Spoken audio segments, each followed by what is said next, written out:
Hello and welcome students, Gyanjyoti coaching সেন্টারের পক্ষ থেকে তোমাদের সকলকে আরও একবার স্বাগত। আজকে আমরা আলোচনা করব প্রয়োগবাদ নিয়ে। কিন্তু আমি ইতিমধ্যে অনেক কিছুই ক্লাস দিয়েছি, মোটামুটি 3টা মতো ক্লাস চলে গিয়েছে। আজকে আমরা আলোচনা করব এখানে যে শিক্ষকের ভূমিকা কি থাকবে বা শিক্ষকের ভূমিকা কি রয়েছে সেটা নিয়ে কিন্তু বিস্তারিত আমরা আলোচনা করব। চলো সরাসরি আলোচনার বিষয়ে ফিরে যাচ্ছি। সমস্ত রকমের ইনফরমেশন কিন্তু একদম ভিডিও শেষে থাকছে। দেখো, শিক্ষকের ভূমিকা, রোল অফ টিচার, এটা কিন্তু খুব ভালো করে তোমরা দেখে যাবে।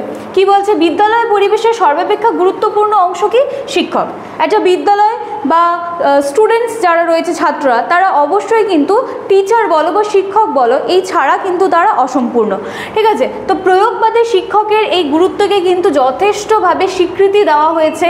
তার দায়িত্ব গতানুগতিক পাঠদানের চেয়ে কিন্তু অনেক বেশি। দেখো, এই লাইনটাই কি বলা হচ্ছে, যে একজন শিক্ষকের দায়িত্ব বা একজন শিক্ষকের রেসপন্সিবিলিটিসগুলো কী থাকে, যে এটা না যে শুধুমাত্র স্কুলে এসে সিলেবাস কমপ্লিট করিয়ে দেওয়া, এর বাইরেও কিন্তু একজন টিচারের অনেক কিছু রেসপন্সিবিলিটিস কিন্তু থাকে।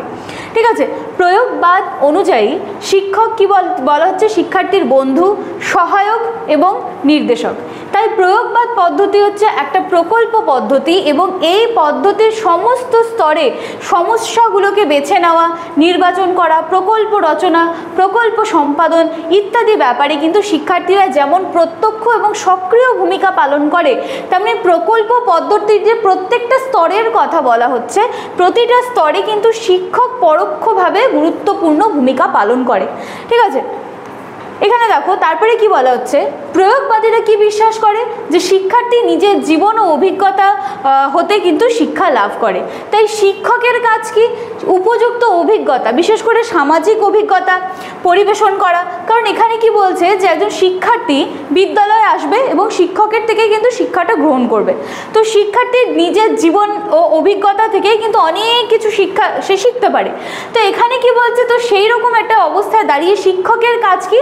উপযুক্ত অভিজ্ঞতা। কারণ শিক্ষার্থী অভিজ্ঞতা থেকেই শিখছে। তাহলে শিক্ষকের ডিউটিস কি আছে, যে একটা উপযুক্ত অভিজ্ঞতা, বিশেষ করে সামাজিক অভিজ্ঞতা, এই সমস্ত কিছু স্টুডেন্টসদের সামনে পরিবেশন করা। শিশু এইরূপ অভিজ্ঞতা লাভ করে পরিবেশের মধ্যে দিয়ে। তাই শিক্ষকের কাজ কি? শিক্ষকের কাজ হলো শিক্ষার্থীর জন্য একটা আদর্শ জীবনের পরিবেশ কিন্তু সৃষ্টি করে দেওয়া। এবার কি বলা হচ্ছে, প্রয়োগবাদীদের মতে শিশুর মধ্যে কিন্তু সাধারণ মূল্যবোধ এবং আদর্শের সৃষ্টি কারা করে? শিক্ষকরা করে, তাই তো? শিক্ষার্থীদের এমন একটা পরিস্থিতিতে বলছে এই জায়গাটায় নিয়ে আসতে হবে যাতে তারা নিজেরাই নিজেদের আদর্শ রচনা করে দেয়। তার মানে এখানে কি বলা হচ্ছে, টিচারের যে ভূমিকা রয়েছে সেটা হচ্ছে অ্যাজ আ গাইড হিসেবে, অ্যাজ আ বন্ধু হিসেবে, অ্যাজ আ সহায়ক হিসেবে। ঠিক আছে, মানে এখানে এরকম হয়ে যাচ্ছে ব্যাপারটা, যে শিক্ষক যিনি আছেন তিনি পেছনে দাঁড়িয়ে থেকে কিন্তু সামনের দিকে এগিয়ে দিচ্ছেন নিজেদের স্টুডেন্টসদেরকে, এবং পেছনে দাঁড়িয়ে কিন্তু তিনি সেই সমস্ত পথ নির্দেশক বলো বা সেই সমস্ত সুযোগ সুবিধাগুলো তৈরি করে দিচ্ছেন, যেই পথে কিন্তু স্টুডেন্টসরা খুব স্মুথলি হেঁটে যেতে পারে। ঠিক আছে, এবং তাদের আগামী দিনের পথ যেন আরও প্রশস্ত হয়। তো এখানে টিচারের ভূমিকা সেটাই কিন্তু বলা হয়েছে। চলো দেখা যাক নেক্সট স্লাইডে কি আছে। প্রয়োগবাদ স্বাধীনতা ও সক্রিয়তায় বিশ্বাসী। তাই শিক্ষকের কর্তব্য কি? নিজের মতামত বা ইচ্ছাকে সম্পূর্ণ পেছনে রেখে, বা নিজের কি আগ্রহ রয়েছে, নিজের কি রুচি রয়েছে শিক্ষকের, সেটাকে কিন্তু পুরোপুরি পেছনে রেখে শিশুর নিজের আগ্রহ, চাহিদা, সামর্থ্য অনুযায়ী বেড়ে ওঠার উপযুক্ত পরিবেশ রচনা করা, যেখানে কি হচ্ছে, শিশু কিন্তু স্বাধীনভাবে সমস্ত কিছু ব্যক্ত করার সুযোগ পাবে। কারণ এখানে বলেই দেওয়া আছে যে প্রয়োগবাদ কিন্তু স্বাধীনতা এবং কিন্তু সক্রিয়তায় ভীষণভাবে বিশ্বাসী, এবং সেই ক্ষেত্রে টিচাররাও সেম ভূমিকাই পালন করছেন।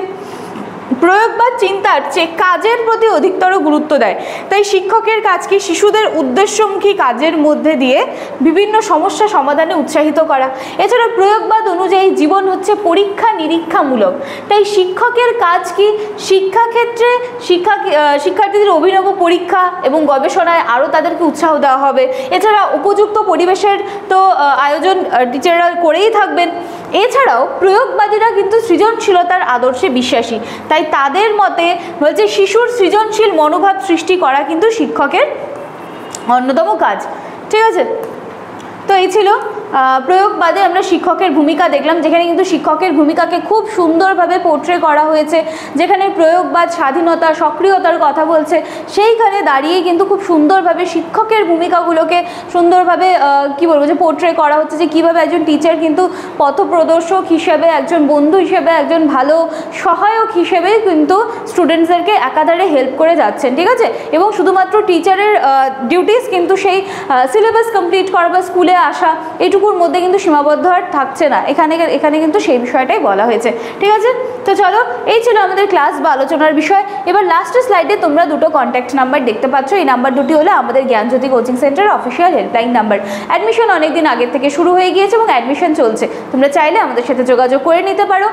এছাড়া আফটার অ্যাডমিশনের পরে যে পেইড ব্যাচের যে ক্লাসেসগুলো রয়েছে সেটাও কিন্তু সাকসেসফুলি চলছে। তো চলো, আজকের আলোচনার বিষয় এখানেই শেষ করছি, দেখা হচ্ছে নেক্সট দিনের ক্লাসে। Thank you.